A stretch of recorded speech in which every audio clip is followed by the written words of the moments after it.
Please know I am but a humble Ravenpuff and do not own or take credit for any of the magical fanfictions on this podcasting channel. Nor do I own any rights or magical say on J.K. Rowling's Harry Potter characters that are mentioned within these stories. These fanfictions are the result of much more creative and dedicated minds than my own, and I will be introducing these authors as well as where to find their other works at the beginning of every episode. Hello, my magical brethren, and welcome to Fawkes Fics, a podcast that attempts the Sonorous Charm on some of your favorite Harry Potter fanfictions. So whether you're taking the night bus across town, de-gnoming your garden, or simply shopping through Diagon Alley, this is a podcast that allows even the busiest witches and wizards a chance to listen to their favorite fanfiction. So I'd say it's time we take a page out of Fawkes' book and light up this week's fanfiction. Fawkes Fics presents the unabridged audiobook of Isolation, written by Bex-Chan and narrated by Fawkes Fics. Bex-Chan's novel-length fanfiction can be located on fanfiction.net as well as archiveofourown.org. Warning: this fanfiction is rated mature for its explicit language, content, and themes. Chapter 4: Score. Draco woke with a start. He had dreamt of the astronomy tower again. The sights, the sounds, the smells had all plagued him ruthlessly, so vivid and vivacious. Even his subconscious was keen to mock him with the fruitful memories, licking away his brain while he slept, so that the scene repeated itself endlessly in his head. They came every night, some more fierce than others, but they were there all the same. Nightmares, tormenting him, reminding him that he was a failure. Failure. Draco groaned into the too soft pillow and turned over, squinting away at the tenacious shaft of sunlight. The autumn sun was irritating and warm on his face, and he didn't like it. It was too garish and deceptive, fooling hopeless morons into believing it wasn't freezing outside. He could already feel the chill creeping along his skin as he pushed away the blankets to set his feet against the bitter floorboards. He shrugged on his robes that he had been given to beat the shiver, adjusting them over his bockers and vest. Ugh, Merlin fucking forbid McGonagall could have supplied him with a set of actual pajamas that might do something to battle hypothermia. He glanced out of his window, but all he could see were roof tiles, bricks, and the brazen sky that was too harsh with the sun. What was the point in having a window without a view? Stupid Gryffindors. He realized how quiet it was then, and the silence buzzed in his ears, eased only slightly by faraway birds. He arched a confused eyebrow, realizing something at the back of his brain was telling him he'd already woken once today. If it still was today. Yes, he'd definitely woken already. He could sense the whispers of recollection blowing against his nerve endings. It had been the mudblood who roused him again, with their sodding shower and clumsy footfalls. He remembered mumbling a luscious list of swear words into his mattress as he listened to her uncouth movements, and he had been only 4 obscenities away from marching in there with dangerous intentions. But then a door had clicked closed and the sounds had stopped. She'd gone. Thank fuck. So the warmth had soothed him back into slumber, back to the nightmares. Leaving the bed, he slipped out of the room and searched for something to do, and something to eat.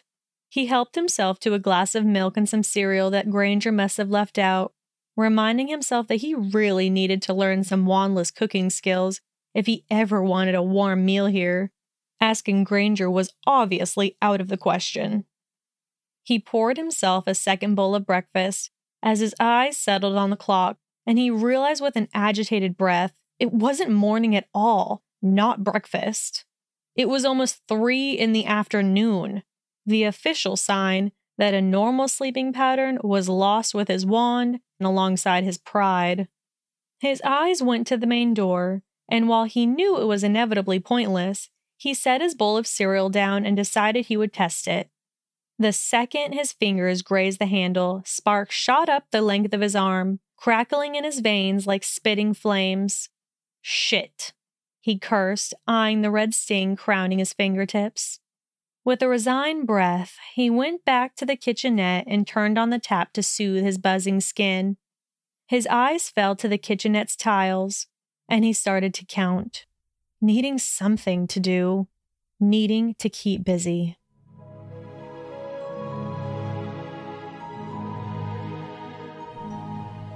"You're very quiet," Neville frowned, giving her a long look. "Are you doing okay, Hermione?" Hermione's mouth somehow molded into a too bold smile. "I'm fine," she assured him smoothly, running her hands over her strategically placed textbook. "I have an arithmancy essay due, and I'm just trying to think." It wasn't technically a lie, but she completed her essay 4 days ago. She anticipated a few awkward silences between her and her friends when she agreed to dinner in the Great Hall, and had purposely brought something that she could divert her attention to. I mean, who would bother disputing her need to study? Seamus, Dean, Ginny, and Luna had been evidently surprised when she had entered the Great Hall with Neville, but had futilely done their best to involve her anyway. She was grateful for their efforts. Really, she was. But the conversation was awkward enough between the 4 other Gryffindors and the Ravenclaw without her input. Everyone just skimmed over the subject of war, of Voldemort, and that honestly annoyed her. But she desired company that morning, people who she understood and could safely call friends. After all, it wasn't anyone's fault that times of turbulence could strain relationships, and it felt normal to sit with them. So she simply nodded and offered them one-word answers, scribbling down the occasional annotation for effect. "Nobody else is putting any effort into their essays," Neville mumbled quietly, and the others didn't pause their conversation about Quidditch if they heard him. "I guess everyone thinks it's a little pointless at this moment, but I know how you are with your studies, so I guess I shouldn't be surprised." She genuinely adored Neville and his clumsy sincerity. He was just so endearing it made her heart ache sometimes, and she knew she wouldn't have agreed to meet with the others if he hadn't been there. "It helps to be distracted," she offered with a meek shrug. He gave her a small nod of understanding before Seamus mentioned his name and dragged him back into their discussion on... oh hell, she didn't even know what they were going on about. She pretended to go back to her chart-decorated pages, but found her sleepy gaze steering over to the Slytherin table. It was empty, of course. Of 250-odd students that had returned to Hogwarts, only 32 bore green ties. All were 4th years or younger and had taken to dining and socializing with other houses in small groups. None of them wanted to be associated with the stereotypes of their house and had done everything to avoid association with the snake emblem. As far as she knew, they didn't even sleep in the dungeons anymore and had taken up the many spare beds cluttered around various dorms. It was honestly sad.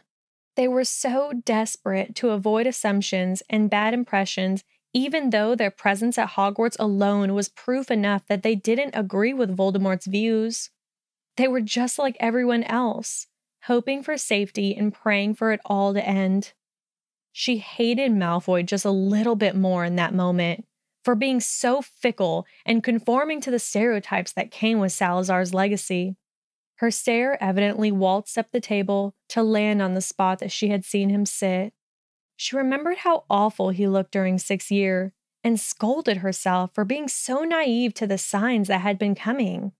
She could remember her comments to Harry about him, and how she almost sounded concerned. How could she have been so blind? "Hermione?" A soft, feminine voice pulled her back to the present, and she turned to face Luna. "You okay there? You look a little distant." She fought hard not to squint at the irony-laced comment. "I'm fine, Luna," she sighed, gesturing to her book. "Just having a bit of difficulty focusing on this. I think I might just head to the library." "Already? You've barely touched your food." Ginny frowned, and Hermione noticed her concern was genuine. The brunette glanced down at her half-nibbled Sunday roast. "I'm just not that hungry," Hermione shrugged, pushing her plate aside. "I had quite a big breakfast." She could see their reluctance to believe her, and she couldn't blame them. She knew she had lost weight since Harry and Ron left, but it wasn't so much that she was starving herself, or really eating less food at all. She just ate at normal times. It was the insomnia again. Maybe she should take Slughorn up on his dreamless sleep potion after all. "Do you want some company to the library?" Neville offered earnestly. "I guess I could work on my herbology essay."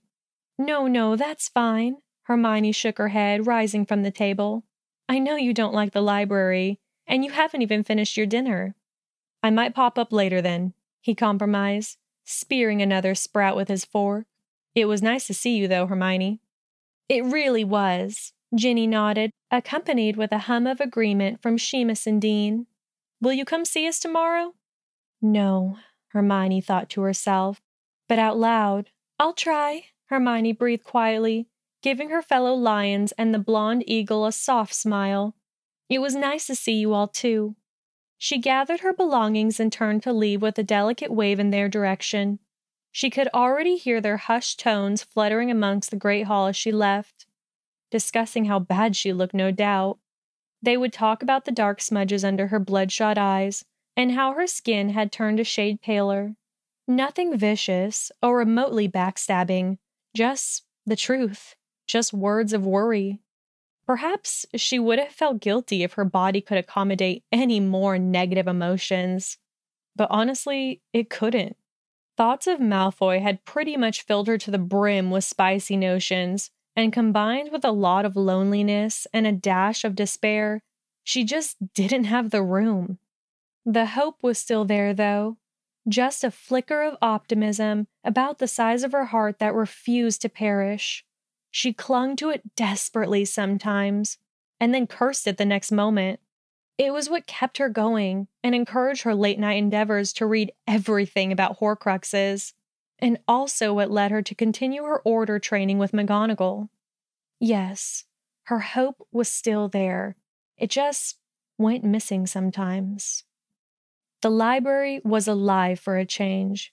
A few third years were crowded around a table discussing some potions homework, and another desk was full of set-up fourth years. Madame Pince was tucked away in her usual spot too, with her beak stuck in a book and her narrow stare peering over the pages to watch the students. Hermione offered the sullen librarian a nod, which wasn't reciprocated, before she looked back around the library with unsure eyes. Hermione spotted another batch of pupils behind a bookcase and decided the library was just too busy for her liking. She needed solitude. She headed to the restricted section and plucked 2 books she had been needing from the shelf, and decided she couldn't stay here if she wanted to read in peace. She slipped the weighty text into her bag and contemplated on going outside, but the weather was hardly suitable for a reading session. She just wanted to go back to her room and curl up on the couch with a hot chocolate and some literature for company. But he was there. Her brow creased with determination. You know what? She was not going to be exiled from her own dorm just because of that bastard. She refused. Why should she have to alter her routine just because of Malfoy? If that slimy prat played up, she could just lock him in his bedroom. She cast a quick concealment charm around the books as she left the library, her intelligence warning her that it wasn't wise for him to know the subject of her interest. If the little swine found out and somehow managed to escape, no doubt he would go skipping back to Voldemort, expecting a pat on the head for foiling Harry and Ron's plans. Her strides back to her dorm were bold and purposeful, building up with her adrenaline ready for confrontation. Mumbling the password to the main door, she shoved open the door harder than necessary, and her eyes found him instantly. Whatever she had expected to find him doing, this wasn't it. He was perched on the counter separating the living space from her kitchenette, with his hands braced at his sides. His shoulders were relaxed, his head was slightly tilted to the side, as he absently tapped one of his fingers against the mahogany surface. He hadn't noticed her yet, even after she closed the door with a silent tug and taken some small steps into the room. She craned her neck so that she can catch the right side of his face, realizing that his familiar scowl was still in place, darkening his features. She wondered briefly how his agitated expression could be so permanent, but then realized that her own mouth had scarcely risen into a smile for several weeks. His scowl wasn't necessarily angry, though, more concentrated. Hermione peered a little closer, like he was a rare and dangerous bird that she had simply stumbled upon. She followed his steadfast glare to nothing but the wall of white tiles, and her lips parted with a look of irritated confusion. What the hell are you doing?" Hermione questioned sharply, watching as he flinched in surprise and snapped his head to look at her. Ah, there was his anger. Clearly she had disturbed him in some way, and he was furious about it. Her amber eyes flickered to the tiles again to see if she had missed something, but there wasn't so much as a blemish against the ivory ceramic. "Bloody hell, Granger," he roared, hopping off the wooden top with fluid movements. "Now I've lost count, you stupid little—" "Count?" Hermione repeated, instinctively laying a hand over her pocketed wand. He didn't near her like she expected, just shifted his weight between his legs and regarded her impatiently about 15 feet away. He still felt too close, though. "What the fuck are you doing here?" he snapped quickly. "I live here," she hissed in response, crossing to the sofa and dropping her heavy bag. "And I have some work to do, so leave me alone." "And where exactly would you have me go?" he countered, folding his arms over his chest. He rolled his shoulders like he was preparing for a brawl, and she could see his muscles fluctuate under his gray polo neck. "I really couldn't care less," she answered crisply. "Go to your room." "Why should I?" Draco growled, eyeing her with a calculating glare. "You can come and go as you please, so why don't you go somewhere else?" "Because this is my room, Malfoy," she yelled, balling her fist defiantly. "You're just here because the Order feels sorry for you." Draco snarled. "I'm here because you bloody morons can't mind your own fucking business," he shouted, always sticking your noses in and thinking you're helping. "We are helping you." "Well, I don't want your fucking help. I never wanted your help," Draco screamed, his tone loud and reverberating amongst the dorm. "Well, you've got it," Hermione interrupted calmly, unable to help the haughtiness in her voice. "So stop complaining like some spoiled brat that you are, and—" "Piss off," Draco interrupted. "I'm waiting for you to piss off," the witch retorted. "I need to do some work." "Why don't you go into your room, then?" he asked snidely, taking a long stride towards her. "Or better yet, sod off to the Gryffindor Tower with the rest of your dickhead friends." "Because I shouldn't have to—" "Why do you Gryffindors always insist on making things more difficult?" he questioned, completely serious. "You're always chasing trouble, and it's so bloody stupid, and then you wonder why people are always trying to kill you." "I can understand why you would find it difficult to understand," Hermione said slowly, lifting her chin. "That we are brave enough to stand up for what we believe in." "Don't patronize me, Granger." Draco rolled his eyes. "Bravery my arse. You and those fickle idiots crossed the line into stupidity a long time ago." "Don't you dare call me stupid," she scowled, removing her hand from her pocket to point a scolding finger in his direction. "Very well," he mumbled, taking her aback for a second. "You might have some brain cells to rub together, but the orphan and the pauper are just bloody useless." "Don't call them that." "And there's a lot to be said about your shoddy little group," he continued, taking another stride towards her, "when it's the sodding mudblood who has the brains." The muggle instinct coasting through her blood goaded her to reach for the mug on the table and hurl it in his direction. And she threw it hard, harder than she had probably ever thrown anything in her life. But he dodged it. Bastard. She watched it shatter against the wall behind him, pretty white china raining down with a few splinters of wood. She snapped her fire gold eyes back to him, vibrating with uninhibited anger, when she saw the amusement tugging at his features. "I won't tell you again, Malfoy," she spat, reining in her stormy impulses to hex him here and now. Go to your room and let me get on with my work." "Did I touch a nerve there, Granger?" he drawled smugly. "Was it the mudblood or my comment about the twat twins?" "Stop calling them—" "Why don't you go and irritate them then with your presence?" he questioned with a flippant wave. "Shut up, Malfoy." "No, I'm bloody serious," he insisted, a little intrigued when he noticed her lips twitch. "Why the hell don't you go and bother Potter and Weasley instead of me?" "Because they're not bloody here," Hermione blurted, knowing it probably wasn't the wisest thing to tell him. She instantly saw his smirk stretch and resented the boys just that little fraction more for leaving her here. With him. "They're not here," she repeated in a calmer tone, willing herself to keep her wits about her.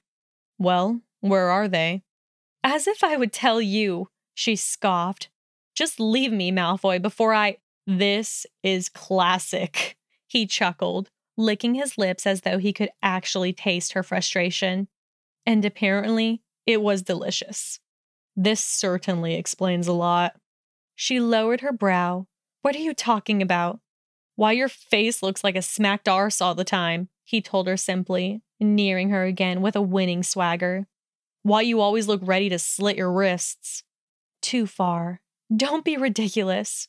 "The golden trio separated," he mused, more to himself. "That must hurt, Granger, knowing that the only two people who can actually stand you have up and left you." "At least I have friends." "But they're not here, are they?" he reminded her with a telling click of his tongue. "Must be a bugger not being able to get your leg over Weasley anymore." She sputtered, but drew in her mortification with a quick breath. Ron was her friend. Nothing more. She had hoped for more, and sacrificed her innocence to him before he left with Harry. It had been uncomfortable, and he hadn't particularly handled it well. And after that, it had been made painfully clear to her that a relationship with him was off her cards. Although some of those pesky romantic feelings towards him did seem to linger. Maybe after the drama of the war had settled, they could. "Ron and I are none of your business," she muttered defiantly, realizing she had probably remained silent far too long. "Stop being such a—" "Perhaps you prefer Potter then?" he accused with a disgusted snort. "Merlin, you three are pathetic." At that moment, she wanted another shot with the mug. But no, she wanted an advantage that didn't rely on her skills as a witch. He was closer now, and she noticed briefly that he smelled of orchards and sleep. His actions were too graceful and fluent, like he had planned this all meticulously with her humiliation as his goal. Her fingers flexed with the desire to wrap around her wand, but she wanted to deal with him without magic if she could. She couldn't very well curse him every time they argued, even if it was a ridiculously enticing prospect. She was a clever girl and quick with her tongue. She could handle him. She could. She needed a new approach, so she placed her hands on her hips and attempted to mirror his cockiness. Fair enough. He knew what made her temple tremble, but he had weaknesses too. "It must be difficult for you, Malfoy," she said smoothly, pleased when he cocked an eyebrow with curiosity. "Watching the people you deem inferior doing so much better than you." "What are you on about?" "Harry with his Quidditch," she listed proudly, withdrawing her wand and toying with it between her nimble fingers. "Me with my grades." "Are you implying I'm jealous, Granger?" he questioned sharply, his voice a repulsed rumble in his throat. "Because I would rather—" "It would certainly explain a lot," she reasoned casually, as though she was debating her homework with a friend. She tapped her wand coolly against her palm. Nothing offensive, just a little gesture to remind him that she had magic on her side. Nothing offensive, just a little gesture to remind him that she had magic on her side. All hatred stems from something, you know. I mean, we have managed to accomplish a fair bit in the last 6 years. Fucking well done for you. And as far as I can recall," she carried on, ignoring his sarcastic hiss with ease, "you have yet to do anything particularly interesting with your life, Malfoy." Shut it, Granger. And anything you have tried to do, Hermione pushed, unable to stop herself now that her impending victory was warming her bones. And anything you tried to do, you have always failed miserably. Shut your mudblood. I remember the time in second year, she went on, rubbing her chin in almost a pensive way. When you fell off your broom and lost the Quidditch game to Harry, wasn't your father there? He snarled and went to grab her, but when she flicked her wand towards him, he halted. I warned you not to discuss my father. And I bet he wasn't too pleased when he found out your grades were second to a mudblood, she said, noting that his scowl hardened when she used the derogatory term for herself. Don't talk about my father, he repeated, his voice low. But she faltered when she noticed it wasn't particularly threatening, more irritated and perhaps a little wounded. Well, that was unsettling. Then don't talk about my friends, she murmured finally, watching his jaw clench as an unvoiced agreement passed between them. He looked a little more human then, and in that moment, she wanted to punch him again. Are you going to leave me in peace, or do I have to put you in your room myself? Draco growled, but to Hermione's utter surprise and bafflement, he actually moved away from her with a couple of backward strides.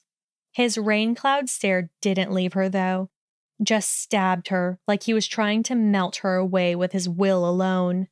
When I get out of this shit pit and I get my wand back, he started with a dark murmur just before he reached his door. I'm coming straight for you, Granger. I'm sure you will, she nodded with a trained indifference. His eyes swept up and down her with a swift swish of his tar-puddle pupils, and then, almost in a blur, he was out of her sight, with only the expected loud crash of the door to split her ears. She stared at it, with slightly widened eyes, and chewed her bottom lip with a proud grin yanking the corners of her mouth. She had done it! She had managed to get him to leave her alone without using magic. Hermione fell into the couch and felt a proud giggle shimmy up her windpipe. She had beaten him! She had beaten him! Despite her earlier troubles when he had decided to bring the boys into the argument. She had had the last word. She had gotten what she wanted. And while she didn't realize it, she had allowed herself a smile that wasn't forced for the first time since she waved goodbye to Harry and Ron. And that had almost been 4 weeks ago.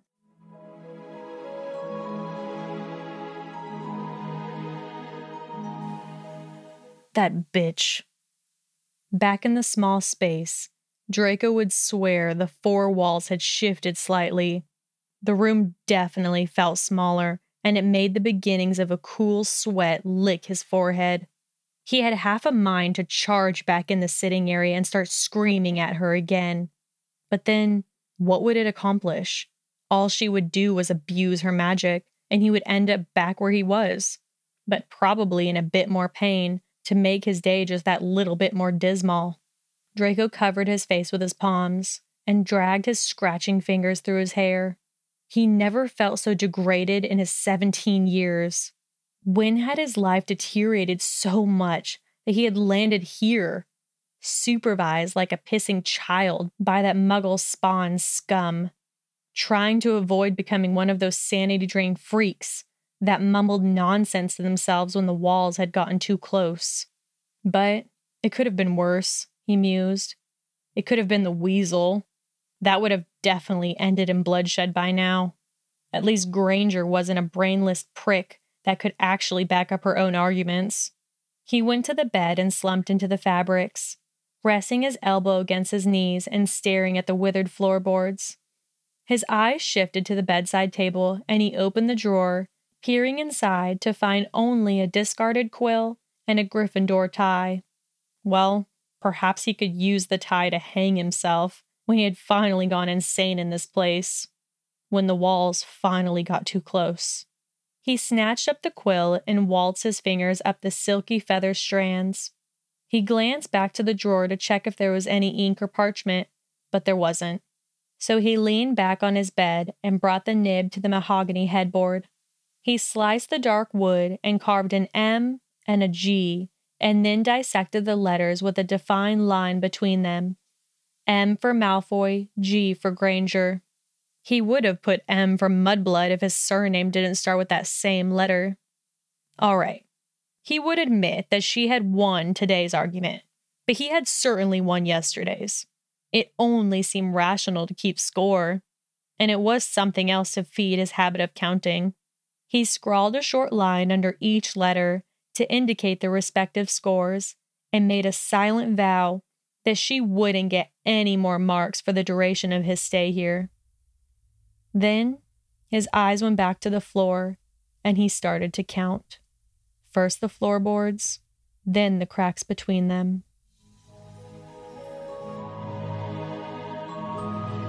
This has been an unabridged audio chapter of Isolation, written by Bex-Chan and narrated by Fawkes Fics.